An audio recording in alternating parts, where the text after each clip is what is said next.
Hello and welcome. Today we'll look at the point and figure chart. We'll cover its features, as well as discuss how they're useful to day trading, scalping and swing trading.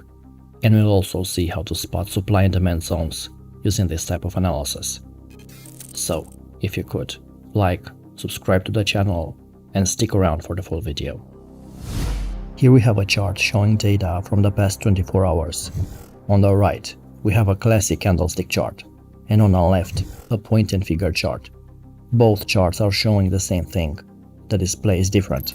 The candlestick chart displays the price as the linear function of time, shows how the market behaved during certain periods of time, in this example, one trading day.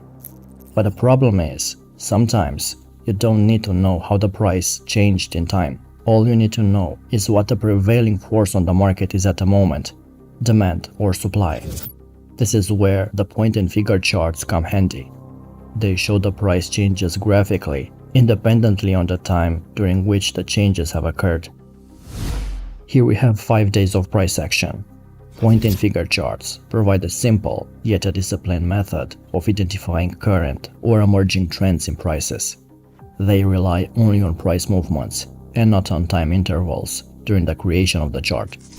In this way, these charts are similar to Renko's. So point and figure charting reduces the importance of time on a chart and instead focuses on price movements. These charts are also excellent at filtering the non-moving days. Point and figure charts map out the relationship between supply, created by sellers, and demand, created by buyers, at different price levels.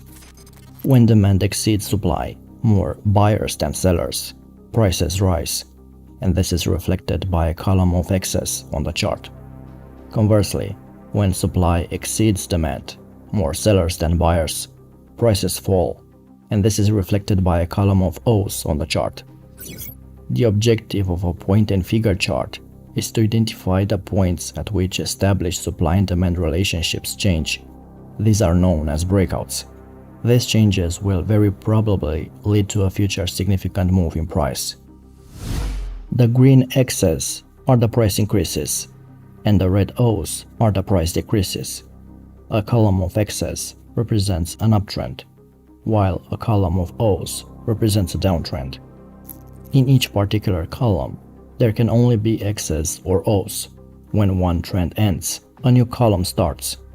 So, X columns represent rising prices, while columns consisting of O's denote falling prices.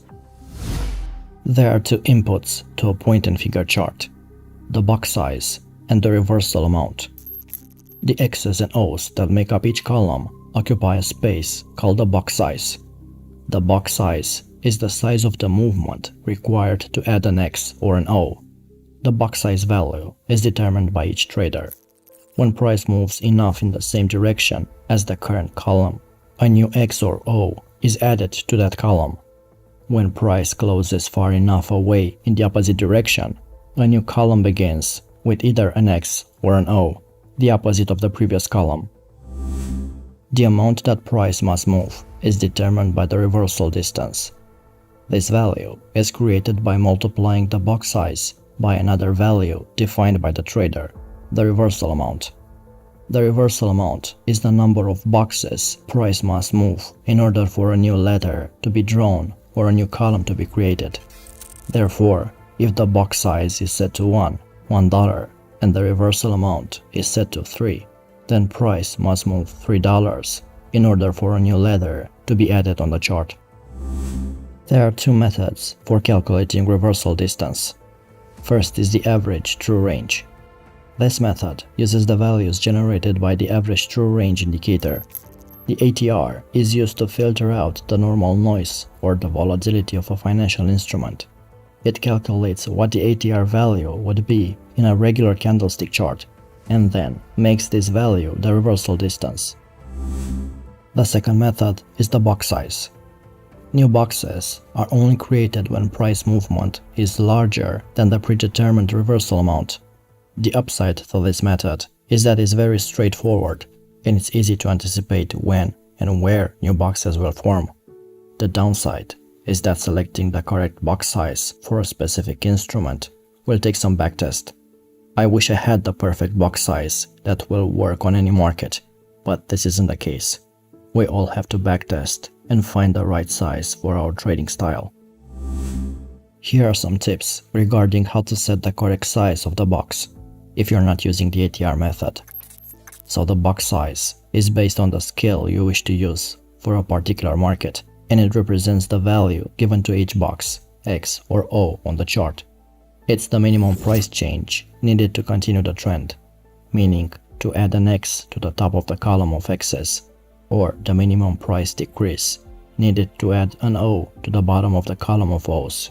The reason that this is an issue is because a reversal of $3 for a $10 stock is more dramatic on a different scale than a $3 reversal on a $100 stock. Furthermore, since point and figure charts are used to filter out noise in the market, you will want to be sure that you are filtering just enough to eliminate momentary price reversals, yet at the same time, you can identify when a significant reversal is taking place. As you use point and figure charts, you may find that different box sizes work better for your trading style or for a particular market. I don't use the ATR method because I prefer to have full control, so I set the box size manually, depending on the market I'm trading.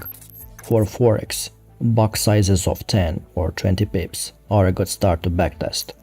For stocks valued between $20 and $100, I use a $1 box. For stocks above $100, I use a $2 box. If you trade penny stocks, use 50 cents or 25 cents boxes. These are just a good starting point. You can adjust the box size depending on the market you are trading and your trading style.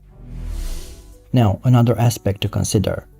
Old school traders typically prefer the high and low prices for the period, while others may focus strictly on a single price, such as the close one. Depending on the prices you use, you may get different results. There are two rules regarding the letters and the columns. Each column has to be either X's or O's. There can never be two different letters in the same column. X columns and O columns will always alternate. You will never see two X columns side by side and vice versa. If there are 3 or more X's in the column, demand is in charge and has overcome supply. The reverse is also true. When the chart produces 3 O's in a column, this indicates supply has overcome demand. In this way, point and figure charts show the establishment of trends and trend reversals in a clear and organized manner. Their usefulness lies in their ability to filter out market noise, the short-term price fluctuations that occur during longer, more established trends. They don't take trading volume into account, and they are only affected by the price movements. How to use point and figure charts to find supply and demand zones. Now that we have gone through the process of creating a point and figure chart, the next step is to understand how to use this chart as part of your decision-making process. Point and figure charts are great for visualizing support and resistance levels, trend lines, and breakouts. First, let's talk about support and resistance using point and figure charts. A support level is a level at which traders believe prices will start to move higher after hitting the level mark. Have a look at these several O's in the example. An horizontal row of O's is what you are looking for when zeroing in on a trend reversal and an uptrend to begin. An horizontal row of X's marks the resistance levels you need to be looking for in the point and figure charts. So support levels are identified as an horizontal row of O's, which represents a level at which demand overcomes supply, meaning where buyers feel confident to step in. Resistance levels are identified as horizontal rows of X's, which represents a level at which supply overcomes demand, meaning where sellers feel confident to step in. Have a look at this chart.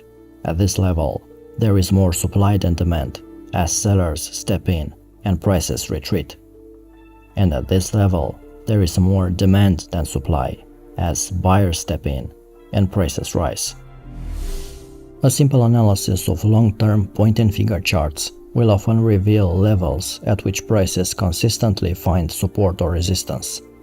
These are key areas from which we will be actively watching for new point-and-figure bull or bear trends to emerge. At support, we will look for further confirmation such as selling climaxes, particularly if on high volume, but this is a more advanced topic for another video. Conversely, pay attention when price is reaching areas where they find major resistance. These are levels at which the next price moves are likely to be downward. Trend lines are very important in point-and-figure analysis. With point-and-figure charts, drawing trend lines is easier than with other charts because the subjectivity is eliminated. According to the point-and-figure theory, when the time doesn't distort the price action anymore, the rising and falling angle of a market is close to 45 degrees. There are 4 different types of trend lines you can use with point-and-figure charts: bullish support, bullish resistance, bearish support, and bearish resistance. The bullish support line is used to identify those markets that are in an uptrend and to alert you to potential reversals in an uptrend. Markets above their bullish support line should be assumed to be in a long-term uptrends. The trend line doesn't connect points and can therefore be drawn immediately when an uptrend begins. It can be drawn from the lowest point made after the completion of a bear trend or a significant down move, and it's drawn at a 45-degree angle. However, you can also draw trend lines the classic way, at any angle you want, and backtest future price action. As a rule of thumb, you should never buy prices that are trading below their bullish support lines. A break of a bullish uptrend line that has been in place for a considerable amount of time is considered to be a bearish event. Markets below their bearish resistance line should be considered to be in long-term downtrends. The trend line is drawn from the highest point after the completion of a significant uptrend and is extended downwards at an angle of 45 degrees, as far right as possible. Again, you can experiment with other angles. Short positions should be considered while the price is below the line, and any buy signals found below this line should be disregarded. A break of the bearish resistance line is considered to be a bullish event. This video was intended to familiarize you with point-and-figure charts and the basic supply and demand theory. It's important that you fully understand how these charts are forming, the box sizes, and the reversals. Without a sound knowledge of this information, it will be difficult to understand the following videos and the more in-depth features of the point-and-figure. I'm currently backtesting these charts, mainly for support and resistance, and I must say, I'm having good results. I can see the support and resistance levels much clearer on these charts. I'm planning another video with the main point-and-figure chart patterns and several breakout strategies you could apply for swing trading and day trading. But I don't know if this topic is interesting to you. I know these charts are considered old and outdated. So, if you want a follow-up video on the point-and-figure trading, leave a like and subscribe. This way, we'll know if you'd like to see more videos like this one. And check out our Academy program if you want to further level up your trading. Until next time.